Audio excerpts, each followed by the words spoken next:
ইসরায়েলের বর্তমান প্রধানমন্ত্রীর নাম বেনিয়ামিন নেতানিয়াহু নয়, বরং সেটি হওয়ার কথা ছিল বেনিয়ামিন মিলেকোভস্কি।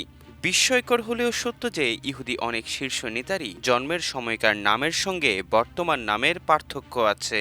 মূলত বিশ্বের বিভিন্ন দেশ থেকে ফিলিস্তিনে আসার পর তারা জায়নবাদী নাম ধারণ করে।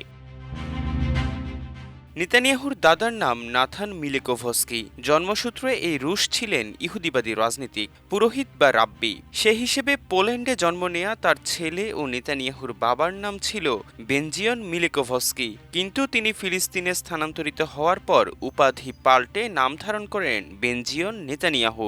নেতানিয়াহুর অর্থ সৃষ্টিকর্তা প্রদত্ত। একইভাবে পরিচয় বদল করেন ইসরায়েলের প্রথম প্রধানমন্ত্রী বেন গুরিয়ন। তার প্রকৃত নাম ছিল ডেভিড গুরিয়ন। ১৯১০ সালে নিজের পোলিশ নাম পরিবর্তন করে বেন গুরিয়ন ব্যবহার শুরু করেন, যার অর্থ সিংহ শাবক। ইসরায়েলের দ্বিতীয় প্রধানমন্ত্রী মোশে শারেতের জন্ম ইউক্রেনে। ওই সময় তার নাম ছিল মোশে শেরতক। ১৯৪৯ সালে নাম বদলে ফেলেন তিনি।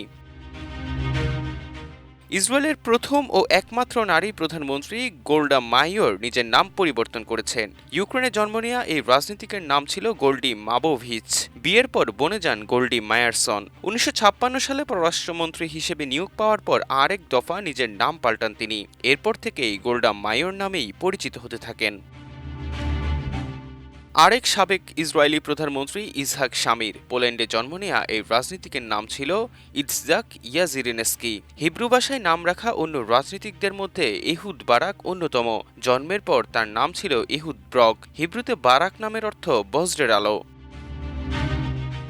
সাবেক প্রধানমন্ত্রী এরিয়াল শ্যারনের জন্মের সময়কার নাম ছিল এরিয়েল শাইনারমান। এছাড়া পোল্যান্ডে জন্মানো শিমন পেরেসের নাম ছিল শিমন পেরেস্কি। ইউক্রেনের কিয়েভে জন্ম নেওয়া আরেক ইসরায়েলি রাজনীতিক লেভি ইশকলের নাম ছিল লেভি ইৎহাক স্কুলনিক। সাবেক যুদ্ধমন্ত্রী মোশে দায়ানের পরিবারের নাম কিতাই গোরোদস্কি পদবি ছিল।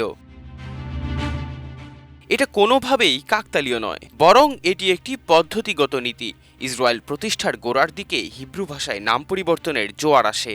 শুধু ১৯৪৮ ও ১৯৪৯ সালে ১৭,০০০ ইসরায়েলি বসতি স্থাপনকারী নিজেদের আসল নাম পাল্টে হিব্রু ভাষায় নাম রাখেন। এই পদ্ধতিগত নীতির নাটের গুরু ছিলেন বেন গুরিয়ন। সরকারি কর্মকর্তা ও কূটনীতিকদের নাম হিব্রু ভাষায় রাখার নির্দেশনা জারি করেন তিনি।